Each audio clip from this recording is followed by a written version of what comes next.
kitab, terhijab oleh kitabnya, dia kira kitab menghantarkan kepada hakikat.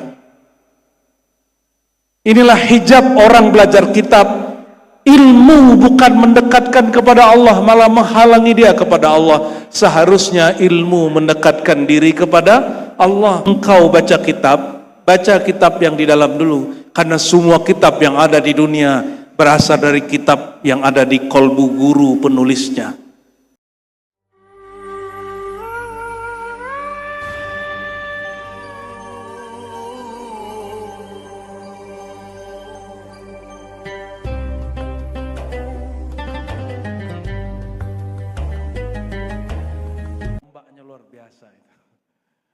Ternyata mau jumpa orang Sukarara, Kecamatan Sakra Barat, bukan Gaza Barat ya.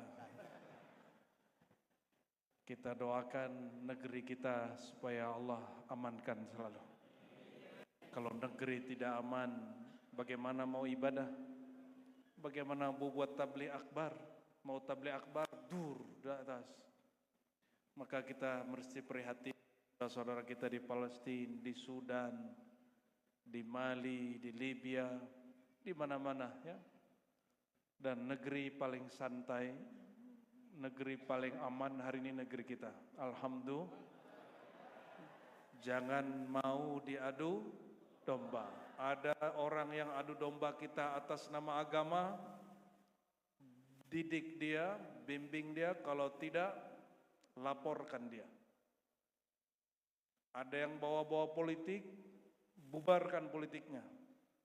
Karena beragama itu menambah saudara, bukan menambah permusuhan. Politik itu bangun negara, bukan menghancurkan negara. Insya Allah negeri ini Allah jaga. Saya tidak tahu sampai kapan negara kita bertahan, tapi kita berdoa selama orang-orang yang mengkaji Allah, yang membahas tentang cinta Rasulullah masih hidup, maka negeri ini akan kita pertahankan. Amin ya Rabbal. Ini hadiah dari para wali, para kiai, para ulama, bahkan mereka mengganti sila pertama dengan lafaz yang lebih umum menjadi ketuhanan yang Maha Esa supaya negara ini utuh. Karena kalau orang bahas hanya hukum fikih dan syariat, orang suka bertengkar. Semakin tinggi ilmunya, semakin dia menyatu. Jadi ini aneh juga nih, orang jauh dari Jakarta pembahasannya syariat, tarekat, hakikat ma'rifat. Kirain orang Jakarta aja yang bahas begitu ya. Orang Lombok, Kampung Sasak ini lebih ngeri lagi ternyata. Saya dengar tidak jauh dari sini ada makbarah Syekh Siddiq ya. Ada Syekh Ali, Syekh Siddiq dengan Qadiriyah Naqsyabandiyahnya, Syekh Ali dengan Naqsyabandiyahnya.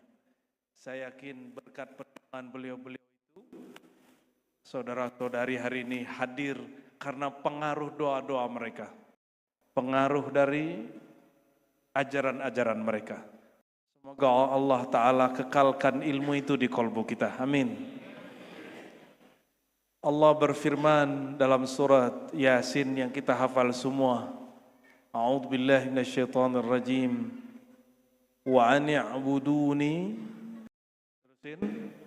ya'buduni hadza siratum mustaqim. Enggak orang Lombok kalau enggak hafal Yasin. Ya. Kalau Yasin enggak hafal dicurigai dia Lomboknya Lombok coret. Wa an ya'buduni, dan bahwa u'buduni, terjemahan syariatnya solatlah kamu, sembahlah kamu kepada aku, sembalun sembahlah aku. Ini bukan cocok logi Pak. Saya juga meneliti bahasa Sasak. Dulu kita meneliti bahasa Jawa kuno, bahasa Melayu kuno. Dapatlah sitik-sitik, kolil-kolil dapatlah ya. Ani abuduni, jadi ada seorang wali, dia menjelaskan itu dan dapat ilham di tempat itu. maka dia sebut tempatnya Sembah Ulun. Sembahlah aku, Sembalun. Terjemahan syariatnya apa?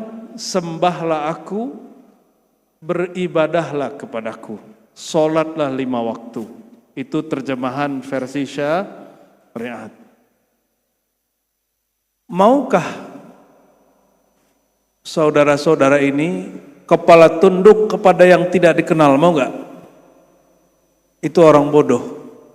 Yang menundukkan kepala kepada yang dia tidak kenali, itu jahilun murakkab, orang bodoh sebodoh-bodohnya.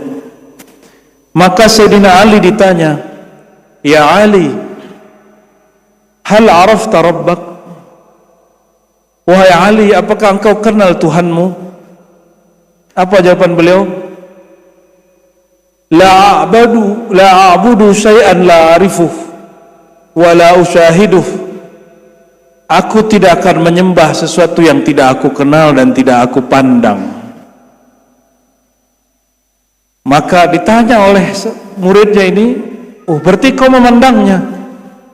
"Ya, aku menyembah yang aku pandang, bukan yang aku tidak pandang." Inilah yang kita lafazkan pada syahadat, asyhadu, aku bersaksi. Saksi syariat dengan mata jasad, saksi hakikat dengan mata basirah, saksi ma'rifat dengan mata sarirah. Bagaimana dengan thariqah? Kita tinggalkan sebentar. Thariqah itu urusan wirid-wirid, kholwat-kholwat, suluk-suluk, zuhud, kurangi makan bernyawa, banyak-banyak puasa, banyak-banyak begadang, berzikir. Itu thariqah. Thariqah itu banyak. Tapi Allah mengatakan,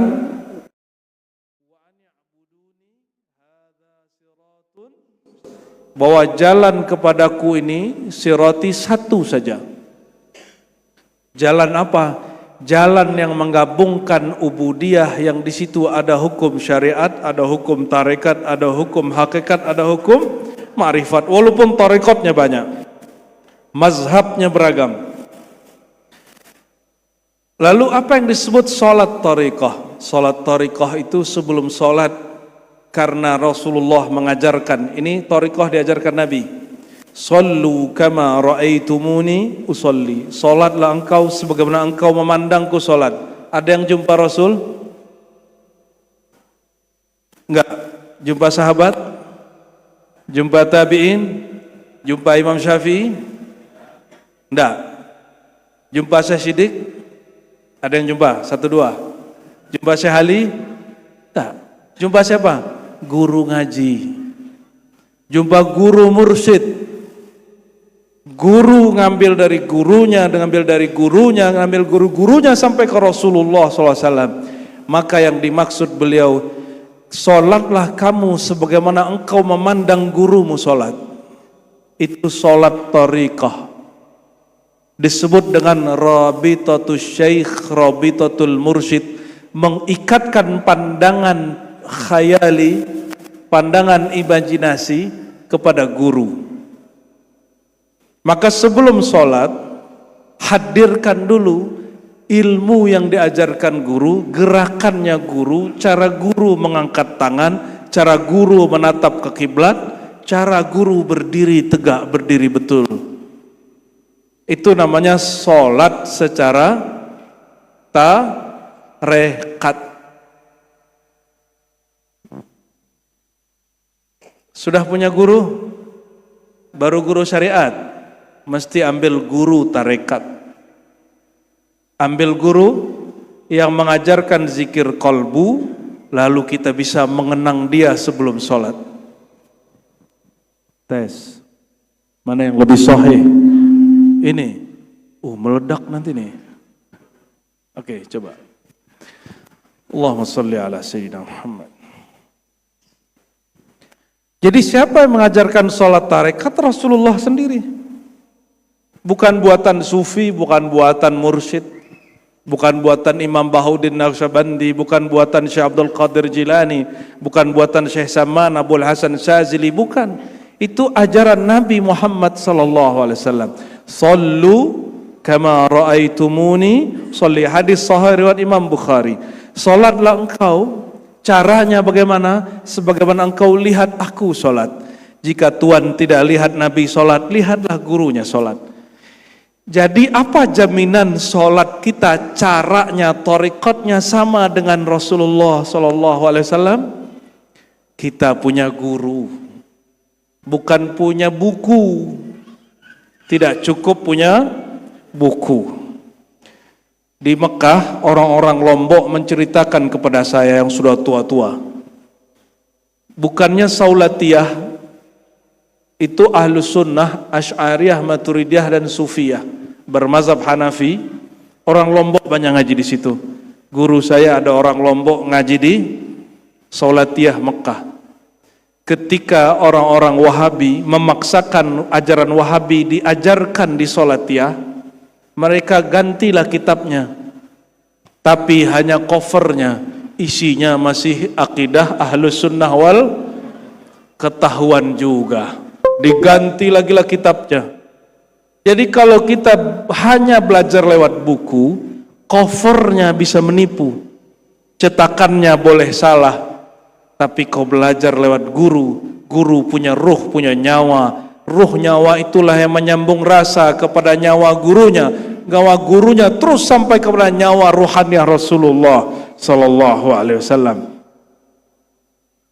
Sudah punya guru, mursyid, punya mursyid, wajib punya, wajib punya, karena Nabi mengatakan sallu kama raaitumuni usolli, perintah dari ring satu Rasulullah sallallahu alaihi wasallam. Tidak ada tawar menawar, wajib punya guru, tidak cukup lihat di YouTube. Apalagi orang hari ini mengatakan tidak usah ikut guru, langsung saya sunnah Nabi. Itu orang jahilun murakkab. Bagaimana engkau mengenal sunnah Nabi kalau tidak berguru? Ternyata maksudnya jangan berguru ke orang Lombok, berguru kepadaku saja. Gitu maksud dia ya. Jadi nggak boleh berguru ke Syekh Tuan Abdul Majid, Tuan Siddiq, Syekh Ali, nggak boleh, ke kami saja ya. Nauzubillah summa na'u. Ya. Itu sholat secara tarekat. Ini langsung aja nih ya. Karena waktunya sudah jam 5. Tambah sore, tambah syahdu. Salat secara hakikat, apa itu hakikat? Hakikat itu puncak paham, inti dari beramal. Apa paham orang lagi salat? Pahamnya dibagi dua. Dari sisi kehambaan, dari sisi keilahian, ketuhanan. Wa an ya'buduni, dan hendaklah engkau mengenal dirimu sebagai hamba dan mengenal yang disembah, bahwa dialah yang mengadakan wujudmu. Sebatas paham itu cukup. Bahwa nur kekasihnya Sayyidina Muhammad mengalir di sekujur tubuhmu, di seluruh jiwa dan kolbumu. Paham masuk, itu salat hakikat. Maka tiada gerakmu, tiada rukukmu, tiada sujudmu, kecuali lillahi rabbil alamin, milik Allah semata. Maka ketika kita baca wajjahtu, iftitah, wajjahtu wajhiya lilladzi fataras samawati wal ard, aku hadapkan wajahku, wajah zahir kepada kiblat, wajah batin kepada Tuhan yang menyuruh kita menghormati kiblat. Siapa dia? Fataras samawati wal ard, yang memfitrahkan langit dan bumi. Memfitrahkan di situ artinya yang menciptakan, memutar, menggerakkan langit dan bumi. Itu salat secara hakikat. Maka mesti dilafazkan, salatku, rukukku, sujudku milik Allah, untuk Allah. Itu namanya sholat secara hakikat. Gampang toh? Siapa bilang ngaji hakikat susah? Mudah. Cuma orang saja yang sok-sok mempersulit. Sulit karena emang belum merasakan. Orang yang sudah merasakan mudah sekali. Rasa menikah nikmat gak? Nikmat.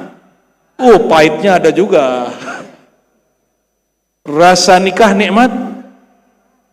Tapi kalau orang belum merasakan, menceritakan nikah, mutar-mutar dia, ya, di dalam kitab Minhaj, di dalam kitab Tuhfah, dalam kitab 1000 kitab kita baca tentang nikah. Kalau belum menikah tidak tahu hakikat nikah. Inilah nestapa orang baca kitab terhijab oleh kitabnya. Dia kira kitab menghantarkan kepada hakikat. Inilah hijab orang belajar kitab. Ilmu bukan mendekatkan kepada Allah, malah menghalangi dia kepada Allah. Seharusnya ilmu mendekatkan diri kepada Allah. Kenapa Al-Imam Abu Bakar Al-Bannani dalam kitab Bughyatul Murid, tariqat 5, Qadiriyah, Syaziliyah, Naqsyabandiyah, dan tariqat-tariqat yang lain, apa kata dia? Di ujung kitab dia mengatakan, sebelum engkau baca kitab yang di dalam dulu. Karena semua kitab yang ada di dunia berasal dari kitab yang ada di kolbu guru penulisnya. Orang kalau nulis buku, nulis skripsi, nulis tesis, disertasi, nulis risalah, itu langsung ditulis atau dipikirkan dulu di pikirannya. Kalau para sufi, dia rasakan dulu dalam zauq kolbunya. Itulah kitab kolbu. Baru diturunkan dalam kalam. Ceramah ini pun sebuah kitab. Saya baru tahu judulnya pas mau turun. Kata Umi, tahu nggak kamu apa tema hari ini? Nggak tahu. Temanya apa? Kasihlah flyernya. Ganteng juga orang di situ ya. Allahumma sholli ala Sayyidina. Akhirnya, kalau orang sudah faham kitab yang sebenarnya, apa kata Allah? Iqra kitabak. Secara tafsir, Iqra kitabak, bacalah laporan amalmu nanti di akhirat. Tafsir bil ma'thur dengan riwayat. Tapi tafsir bil isyari, apa kata imam kita? Bacalah kitab yang ada di kolbumu. Setiap kita zikir, kita sedang menulis kitab. Setiap kita berbuat amal baik, kita sedang menulis kitab. Setiap kita berbuat buruk, kita sedang menulis kitab. Kitab mana yang Tuhan tulis? Kitab mana yang Bapak Ibu tulis? Itulah nanti yang keluar. Tidak mungkin orang menulis kitab di kolbunya, kitabnya hitam, keluarnya putih. Tidak mungkin. Dan para ahli tariqah menulis kitab asma di kolbunya, disebut nama Allah, la ilaha illallahu Allah. Makanya orang syariat tidak suka. Orang syariat bid'ahkan zikir Allah, Allahu Allah. Padahal di kitab syariat ada yang membolehkannya. Kalau ngomong syariat banyak debatnya, ya. Banyak debatnya. Panjang perdebatannya. Sudah berapa sholat itu? Sholat syariat sudah. Syariat ikut ajaran Nabi Muhammad SAW yang zahir. Namanya hukum fikih. Tarekat tadi sudah. Tarekat sudah apa? Menirukan gerak Nabi. Karena kita tidak jumpa Nabi, tirukan geraknya guru. Ketika membayangkan guru, akan tembus sampai membayangkan Rasulullah SAW. Disebut di dalam tariqah namanya Rabithah. Awalnya Rabithatu Syekh, Rabithah kepada Tuan Syekh. Nanti ujungnya Rabithatun Nabi SAW. Terhubung kalbu hamba kepada kalbu Nabi Muhammad SAW. Jika sudah sampai di situ, barulah dia sampai di puncak tariqah. Jika belum, nanti dia dapat ijazah hanya dari gurunya. Tapi jika kolbunya tembus sampai ke Rasulullah, Rasulullah yang ngajarkan dia zikir langsung. Sidi Ahmad bin Idris Al-Idrisi, salah satu ulama ahli hadis. Apa kata dia? Awalnya aku diajarkan Syekhu Fulan bin Fulan. Lalu karena berkat menghubungkan hati kepada Tuan Syekh, aku dipertemukan dengan Nabi Allah Khadir Balia bin Mulkan yang kita sebut Nabi Khidir. Ditalkinlah beliau zikir la ilaha illallah Muhammadur Rasulullah fi kulli lamhatin wa nafasin adada ma wasi'ahu ilmullah. Ada yang amalkan itu di sini? Coba ikuti. La ilaha illallah Muhammadur Rasulullah fi kulli lamhatin wa nafasin adada ma wasi'ahu ilmullah. Dia ulang 3 kali sebagaimana Nabi Khidir membacanya 3 kali. Dia amalkanlah beberapa waktu karena dia tasdik, taslim, tasdik membenarkan, taslim menerima bulat-bulat. Dia dihantarkan langsung, rohaninya dijumpakan dengan rohani Rasulullah.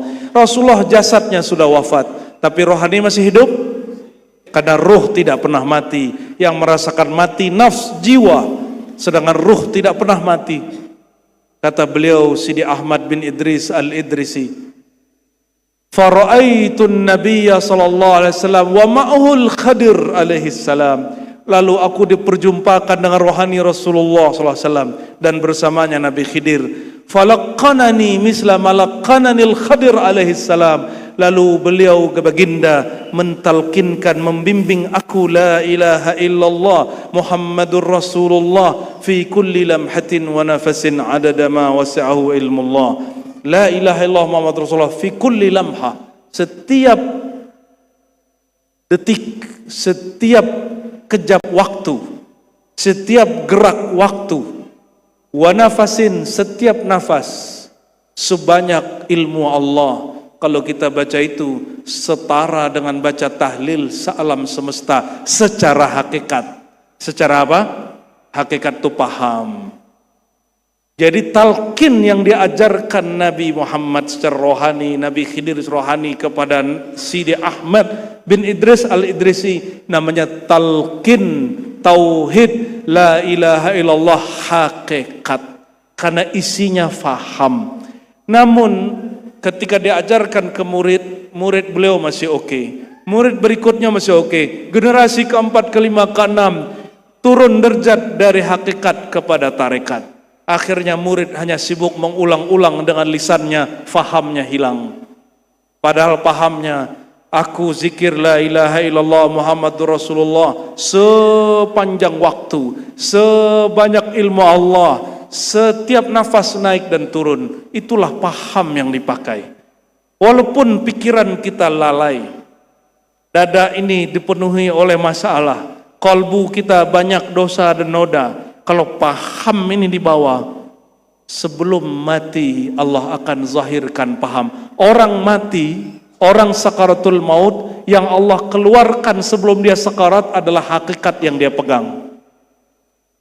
Makanya ilmu hakikat di negeri Banjar disebut dengan ilmu kesempurnaan atau ilmu menjelang mati, ilmu cara mati. Saya tidak tahu orang Lombok sebut apa. Sama lah ya. Kalau kami sebut ilmu mengenal diri. Sama, ilmu ketuhanan, begitu kata Syekh Arsyad Al-Banjari. Jadi sebelum kita meninggal, syariat sudah nggak bisa lagi dipakai, orang sudah sekarat. Tarekat zikir-zikir sudah nggak jalan. Apa yang keluar? Paham.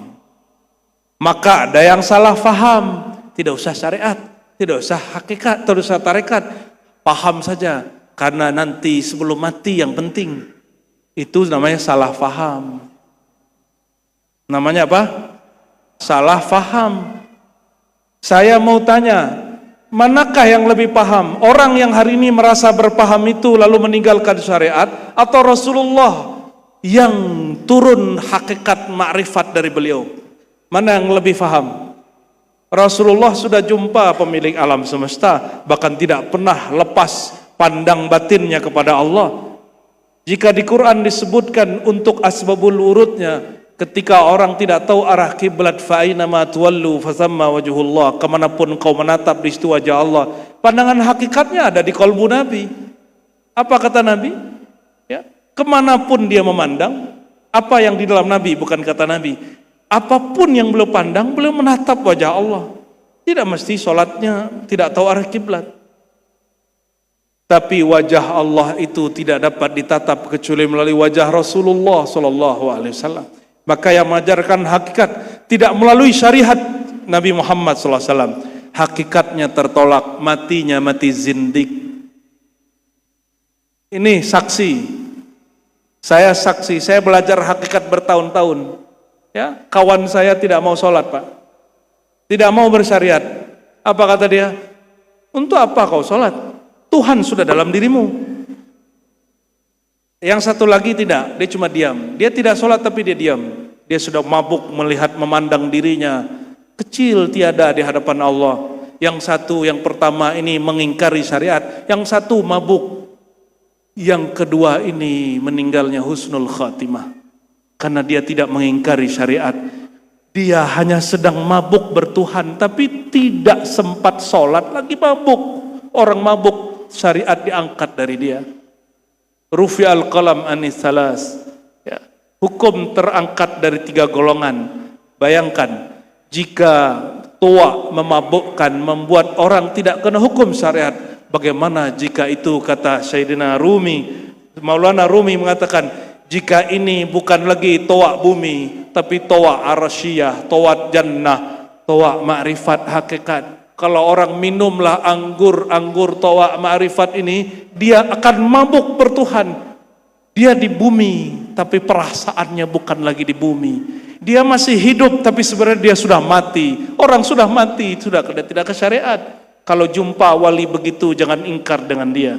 Dia sedang saker, dia sedang mabuk. Tapi kalau ada yang mengalamkan, untuk apa kau sholat? Dia sedang mengingkari syariat. Maka guru kami ahli tauhid yang mengatakan apa? Perbedaan wali syaitan dengan wali Allah. Wali syaitan, wali Allah. Wali Allah yang saker, yang mabuk. Wali syaitan penampilannya sama. Sama-sama tidak terlihat bersyariat. Perbedaannya satu saja. Wali syaitan meremehkan syariat. Maka kami himbau siapapun yang belajar hakikat, jangan terjebak kepada hakikat syaitania, karena syaitan lebih dulu berhakikat daripada Nabi Adam. Syaitan lebih dulu berhakikat daripada Nabi Adam dicipta, syaitan sudah zikir ribuan tahun, sudah berhakikat. Maka dengan alasan hakikat itu dia tidak sujud kepada Adam. Ditanya oleh Allah, kenapa engkau tidak mau sujud wahai Adam? Dia bicara hakikat asal muasal diri. Dia bicara ma'rifat diri. Apa kata syaitan, iblis?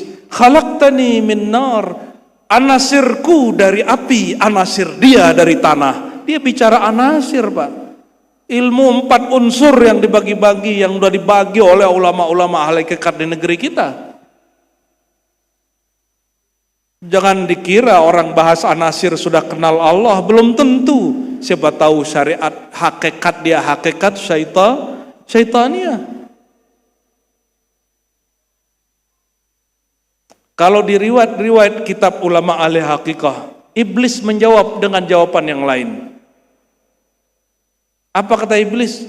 Ya Rabb, bukankah sujud hanya kepada engkau, kepada Adam? Dia menyalahkan semua malaikat dan menyalahkan perintah Allah. Jadi inilah ciri-ciri hakikat syaitan. Ada perintah syariat, usjudu li Adama, ini syariat. Sujudlah kepada Adam. Paham hakikat dia, meremehkan itu. Tanda dia belum paham siapa yang menyuruh. Yang nyuruh Allah. Dia berpaham terhadap Allah. Apa kata dia? Aku ini bagian dari Allah, Allah bagian dari aku. Kan itu paham orang hakikat. Dalam diriku ada Allah, bahkan tiada wujud aku kecuali wujud Allah. Itu paham orang hakikat. Betul paham itu. Kalau kita betul-betul mengerti rasanya, kira-kira lebih tinggi faham hakikatnya iblis atau Adam? Mana yang lebih tinggi? Hah? Lebih dahulu iblis. Lebih tinggi? Coba perhatikan, wa'allama Adamal asma'a kullaha.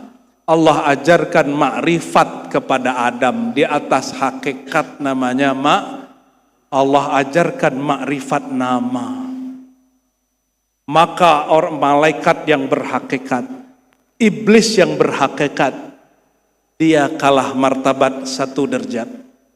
Tapi 1 derajat 70.000 makom. Maka kata Allah, usjudu li Adama, sujudlah kepada Adam. Kenapa? Nur nama yang ada di wajahnya dikatakan oleh Sayyidi Imam Barzanji dalam Maulid, itulah Nur Muhammad sallallahu alaihi wasallam. Nur ilmu bersirat memancar menyeri di wajah. Oleh karena itu nur itu berpindah ke keturunannya, muridnya terus. Nur kalau masuk ke dalam kolbu wajah bercahaya, itulah cahaya Nur Muhammad SAW. Jadi yang kita maksud nur situ adalah intinya ilmu, bukan cahaya lampu ini. Jangan salah faham. Ya, cahaya ini orang PLN punya Nur Muhammad itu. Allahumma sholli ala sayyidina Muhammad. Ya, sama-samalah kita. Ya, kalau ada kurang-kurang di saya, doakan saya semoga Allah lengkapkan. Kalau ada kurang-kurang di Tuhan, kita ingatkan juga. Ya, karena banyak sekali di seluruh negeri kita ini. Saya jumpa orang Yaman, apa kata dia? Kalau kalian belajar adab sini ke Hadramaut, tapi kalau belajar hakikat kami saja yang ke sana. Mereka mengakui negeri kita memang pakar kajian hakikat dan makrifat. Alhamdulillah. Bahkan itu salah satu guru kita di Mekah mengatakan, sekarang wali Allah banyak di negeri kalian. Semoga ini bagian dari guru-guru kita juga. Amin ya rabbal alamin. Kalau orang-orang kayak kita ini gak pantas jadi wali, Pak. Ya, tapi semoga Allah pantaskan. Kalau kita ini tidak pantas, setelah mengenal hakikat diri, min sulalatin min ma'in mahin, dari tanah, dari air yang hina, dari air mani yang hina, keluarnya dari tempat barang yang hina, masuk ke tempat yang hina. Masalah Tuhan ini jadi wali? Hah? Muka-muka begini jadi wali? Gak pantas kita ini jadi wali. Ya, wali murid lah ya. Wali nikah. Allahumma sholli ala. Tapi kalau Allah berkehendak, idza arada syai'an ayyakula lahu, semoga inilah yang disebut pintu jadi wali. Mesti mengenal iradah Allah. Maka man arafa iradatahu fahuwa waliyun min awliyaillah. Siapa yang mengenal hakikat iradah, kehendaknya Allah, maunya Allah, dia sudah menjadi kekasih Allah. Semoga kita dipantaskan, amin. Pilihan di akhir zaman ini 2 saja, jadi wali setan atau jadi wali Allah. Wajib Pak, milih. Wajib milih. Wali setan, ikut setan. Wali Allah, ikut Rasulullah SAW. Bukan ikut Allah, kita nggak sanggup ikut Allah. Yang sanggup ikut Rasul. Allah laisa kamitsli syai', tidak rupa, tidak berwarna, tidak bertempat. Dia yang tahu hakikat dirinya. Tapi dia bertajalli, bermazhar, bermanifestasi, mengejawantah pada nur wajah Sayyidina Muhammad SAW. Maka kita diizinkan untuk mengenal Allah melalui beliau. Apapun yang keluar dari kalamnya itu kalam makrifat. Apapun geraknya gerak tarikat. Apapun pahamnya itulah hakikat. Adapun adabnya itulah makrifat. Nabi ditanya oleh Sayyidina Jibril, apa itu ihsan? Sudah sering dengar ya? Ada yang namanya ihsan? Ada ya, mungkin dulu ayahnya ngaji bab ihsan. Ini kabar gembiranya, bapaknya dulu sebelum bikin anak sudah ngaji dulu. Ngaji tasawuf ya. Nabi jawab, al-ihsan. Ihsan itu secara bahasa berbuat baik. Tapi secara makrifat, anta'budallah. Inilah ibadah secara makrifat. anta budallah ka'annaka tara. Engkau menyembahnya seakan memandangnya. Saya mau tanya, bukankah Allah berkata di surah Al-An'am, la tudrikuhul absar, dia tidak dapat dicapai dilihat oleh pandangan. Betul? Terus siapakah yang memandangnya di bab ihsan? Mata batin tak sanggup, Pak. Mata batin hanya sanggup memandang hakikat diri. Mata batin memandang diri. Absar, bukan basar. La tudrikuhul absar. Jangankan basar, jangankan basirah, basar pun, basir semuanya tidak bisa. Basar, basirah tidak mampu. Karena absar, basirah, basar sama. Basair dia juga. Basirah hanya mampu memandang nama. Makanya basirah letaknya pada kalbu. Kalau basar mampu memandang af'al, perbuatan Allah. Lihat saya, nah, ini hasil perbuatan Allah ini ya. Ya. Fi ahsani takwim, Allah menciptakan kita, itu perbuatannya dalam bentuk yang takwim, yang sempurna, yang stabil, yang proporsional. Alam ini perbuatan Allah, bukan wujud Allah seperti yang diajarkan ahli hakikat. Ahli hakikat wujudiyah zindiqiyah. Perhatikan, ini yang mengajarkan bahwa alam ini wujud Allah, itu bukan tauhid ahlus sunnah wal jamaah. Itu bukan ajaran hakikat ahlus sunnah wal jamaah. Alam ini wujud tambahkan af'al Allah. Bisa bedakan? Alam itu, coba ulangi, alam wujud af'al, bukan wujud Allah. Kalau alam ini wujud Allah, tembok itu Allah lah. Kalian buang air kecil itu Allah kah? Buang air besar Allah kah? Su'ul adab. Makanya cara menguji hakikat itu bawakan ke bab hakikat. Adabnya mana? Pantaskah kalimat itu dilafazkan? Ya, pantaskah kalimat itu dilafazkan? Itu sebabnya sebelum belajar tasawuf wajib belajar sifat 20 dengan benar. Ya. Akidah Ahlussunnah yang diajarkan Imam Asy'ari dan Maturidi, yang diringkas oleh Imam Sanusi dalam kitab Aqidah As-Sanusiyah. Yang kemudian diringkas jadi Aqidatul Awam. Ya, diajarkan di pesantren, di tempat mengaji lewat hafalan Allah wujud qidam baqa. Cuma kita hanya ngerti hafalannya, tidak mengerti fahamnya. Itulah rentan masuk paham-paham syaitan yang dulu berperang dengan Nabi Adam. Maka sejak Nabi Adam, iblis syaitan menyatakan perang kepada Bani Adam. Musuh kita bukan jin, musuh kita bukan kuntilanak, musuh kita bukan apalagi jin. Orang sini apa namanya? Apa Pak Camat? Oh, jin itu orang bahasa Arab Pak. Lea, bukan musuh kita. Tuyul bukan musuh kita. Khodam bukan musuh kita. Musuh kita syaiton. Syaiton itu minal jinnati wan nas, masuk ke batang tubuh manusia, masuk ke batang tubuhnya jin. Makanya kadang syaitan bertubuh manusia ini lebih bahaya daripada syaitan bertubuh jin. Kalau bertubuh jin, perutnya bolong, namanya kuntilanak. Sundel bolong. Ya, nggak bisa jalan, namanya suster ngesot. Nggak punya celana, namanya kolor ijo. Itu nggak level, Pak. Urusan kita memang begituan. Urusan kita ngelawan syaitan yang dia menyesatkan di bab hakikat. Perhatikan, sampai hakikat syaitan punya hak masuk. Karena hakikat belum sampai pada sir, hakikat baru sampai di ujung kolbu bernama fuad. Inna sam'a wal basara wal fuada. Fuad, sesungguhnya sama, basar, fuad. Semua dimintakan Allah pertanggungjawaban. Kembali ke pertanyaan tadi, Allah la tudrikuhul absar. Allah tidak dapat dipandang, tidak dapat dicapai dengan pandangan siapapun. Basirah siapapun tidak sanggup memandangnya. Terus apa maksud hadis Nabi? Anta'budallah ka'annaka tarah. Inilah kata imam dahulu, ka'annaka, ini bab adab.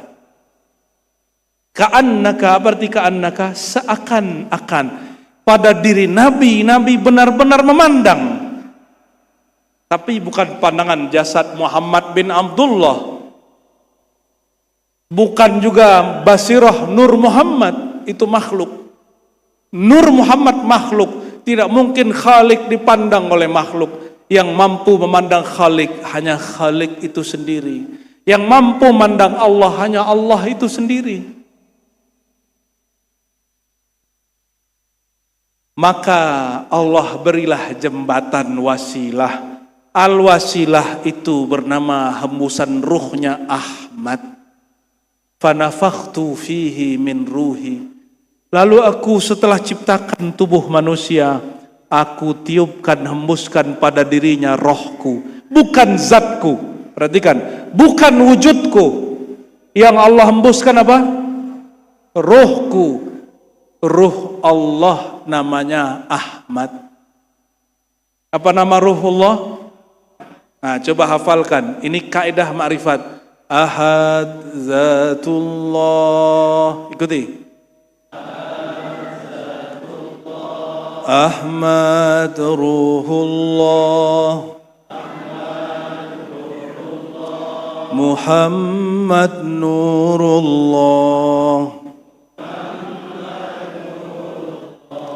Al-Mahdi Khalifatullah.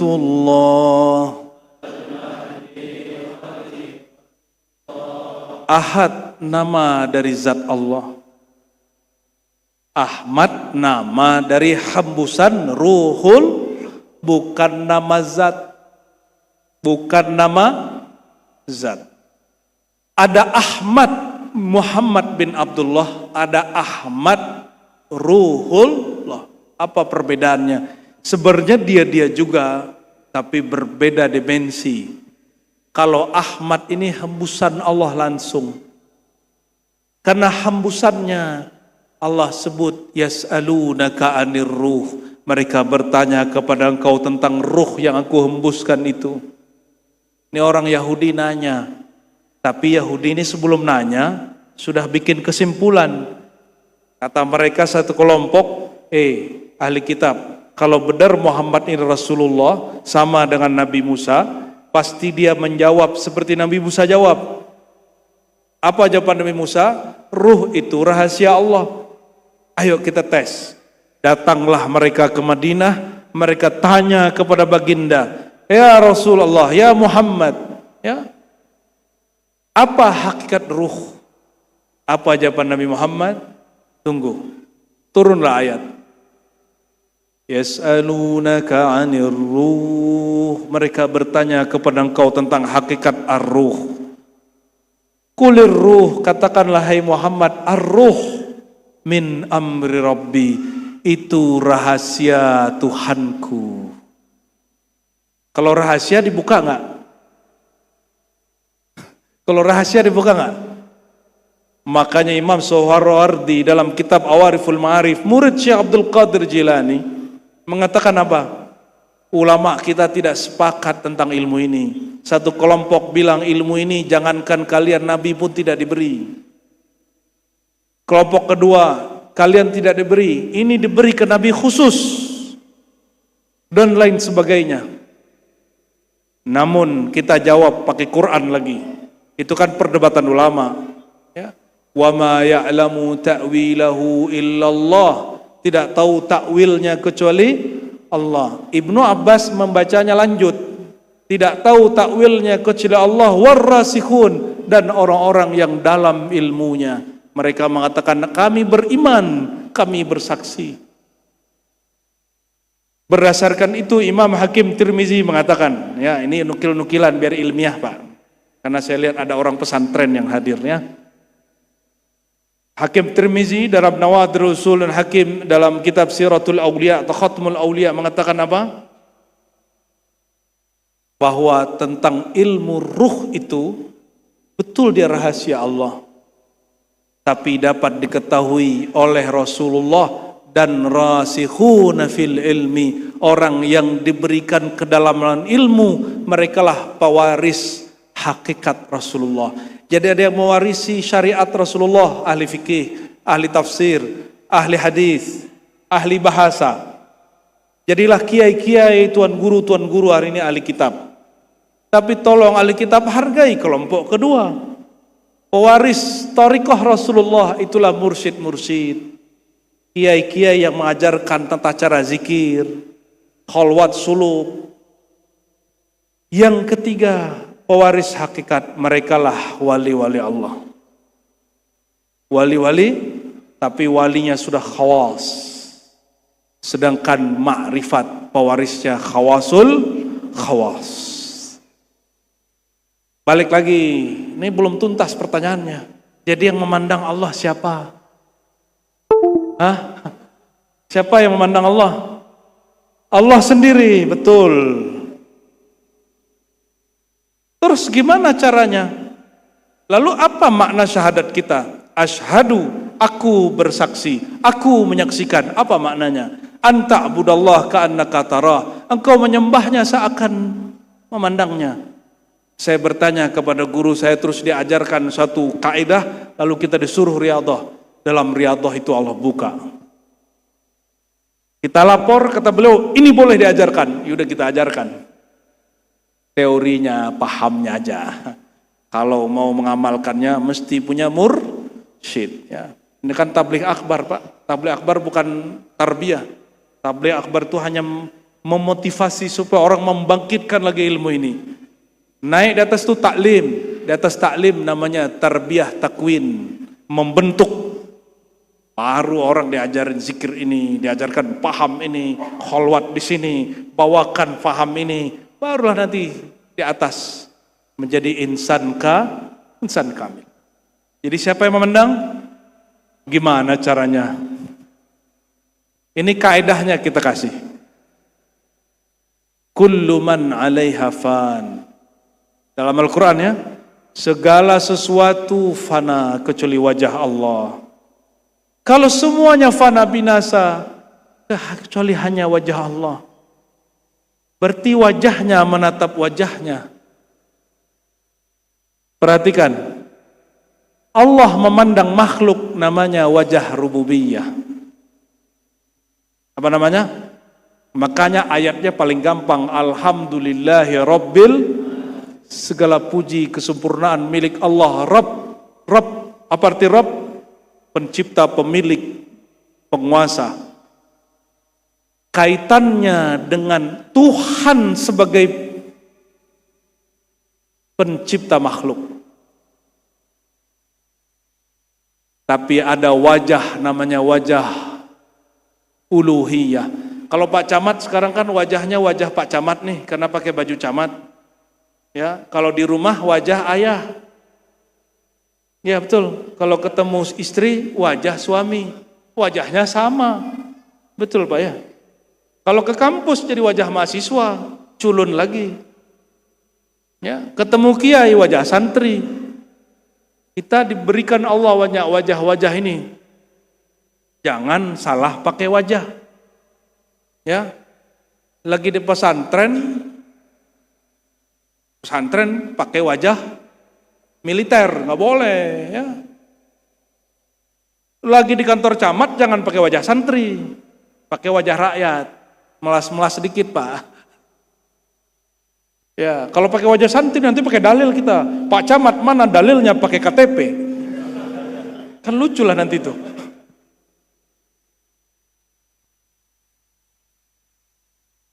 Wajah yang menatap dirinya sendiri, itu yang disebut wajah uluhiyah. Apa namanya? Wajahnya itu juga. Walillahil matsalul a'la. Milik Allah lah perumpamaan yang indah, yang pantas, yang tinggi.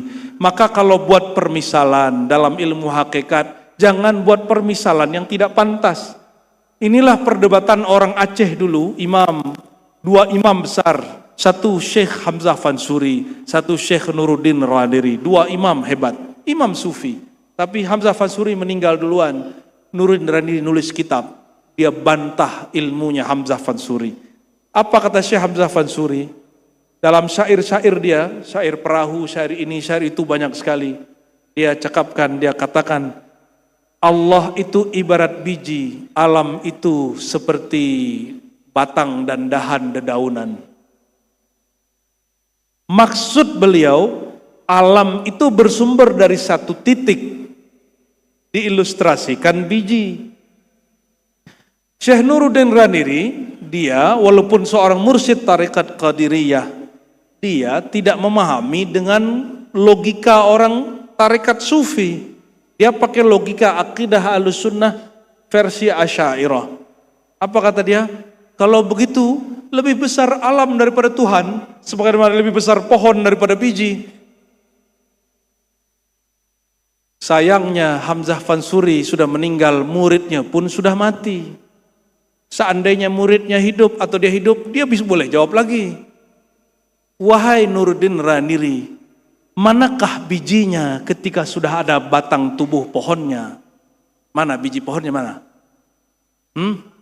Mengalir di setiap dahannya, di setiap tubuh batang pohonnya, betul nggak? Berarti persepsi Hamzah Fansuri benar dengan paham dia. Persepsi Nuruddin Raniri benar, tapi kurang pas. Karena dia tidak tahu bahwa biji sudah mengalir dalam seluruh batang tubuh pohon. Tapi ilustrasi ini pun belum pas, kata orang Jakarta Padang. Kalau mengisyaratkan, mengkiaskan Allah dengan biji, lalu pohon, kias ini tidak sempurna. Ini akan mengundang tasbih, penyerupaan Allah dengan makhluk. Kenapa? Jika diiktibarkan bahwa Allah itu seperti biji, alam itu seperti batang tubuh pohon, bijinya sudah nyatu dengan batang tubuh pohon, berarti Tuhan akan mengatakan Allah menyatu dengan alam. Padahal alam pada sisi Allah dianggap tiada, yang benar-benar hanya ada wujud dia. Dan kullu man 'alaiha fan, segala satu fana dari wujudnya, yang benar-benar ada hanya wujudnya. Tidak ada penyatuan. Kalau penyatuan berarti ada dua wujud, ada wujud alam, ada wujud Allah. Mulailah pusing orang Lombok. Kecuali orang-orang yang kolbunya dan pikirannya Allah bimbing. Ya, sampai situ dulu lah. Nanti kalau lanjut nanti ada yang marah ke saya ini ya. Jadi siapa yang memandang Allah? Namun nur rububiyah, bedakan, bukan wajah rububiyah. Nur rububiyah Allah itulah Nur Muhammad. Nur uluhiyah Allah itulah Nur Ahmad. Paham? Nur rububiyah fana, nyatalah Nur Ahmad. Nur Ahmad fana, barulah dia menatap dirinya. Anta budallah ka'annaka tarahu.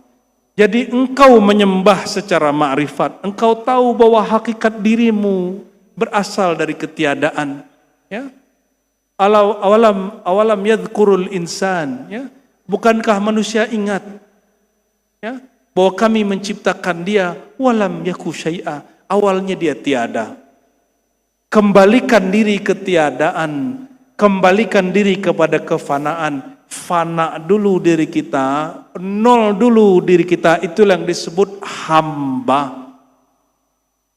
Itu yang disebut apa? Hamba. Mudah toh? Gimana cara fahamnya? Mudah. Kita berkali-kali sampaikan. Bukankah setiap hayya 'alas shalah kita menjawab la haula wala? Itu bab hamba. Rasulullah sudah berikan jalurnya, kaifiatnya. Maka tidak ada yang sulit. Yang sulit kalau kita tidak mau membawakan diri secara utuh. Kita sudah tolak, wah susah. Hayya 'alas shalah, jawabnya apa? Tiada daya, tiada upaya kecuali dengan Tiadalah aku ruku, tiadalah aku sujud kecuali dengan Allah. Berarti dengan Allah memandang Allah. Selamat malam. Dengan Allah memandang, udah paham? Jika sholat tidak ada daya upaya kecuali dengan Allah, maka anta'budallah, engkau menghambakan dirimu, menolkan dirimu, menatap kepada Allah, hanyalah dengan Allah itu sendiri. Ada kalimat billah. Muncullah satu ilmu dalam keilmuan Islam, an-nuqtah tahtal ba, ilmu titik di bawah ba, billah. Cukup dululah, nanti tumpah nanti, ya. Barangkali itulah penyegar apa yang selama ini dipakaikan oleh Tuan Syekh Ali Batu, Syekh Siddiq, itu pakaian dia. Dia sholat pakai rasa itu. Diambil dari gurunya pun juga demikian. Guru-gurunya terus sampai kepada Rasulullah. Bedanya di zaman Rasulullah istilah-istilah itu hanya dikalamkan dengan ungkapan kata-kata, tidak diungkapkan dalam istilah-istilah keilmuan. Jangan sibuk dengan istilah, ya. Harus paham. Jangan merasa kalau sudah hafal istilah, sudah paham sampai kepada paham. Baru paham istilah, belum memahami istilah. Apa bedanya nanti dengan orang yang baca kitab, terhijab dengan ilmu kitabnya? Orang yang menghafalkan ilmu hakikat sama dengan orang yang terhijab dengan ilmu hakikatnya. Sedangkan ilmu, kata Imam Ghazali, sifat Allah. Wa ya'bal ilmu illa ayakuna lillah. Semestinya ilmu itu menuntunmu menambah dekat kepada Allah, bukan malah terhijab kepadanya. Wallahu alam bis-shawab. Saya kembalikan kepada pembawa acara. Doa kita. Baik. Astaghfirullahaladzim, innallaha malaikatahu yusalluna 'alan nabi. يا أيها الذين آمنوا صلوا عليه وسلموا تسليما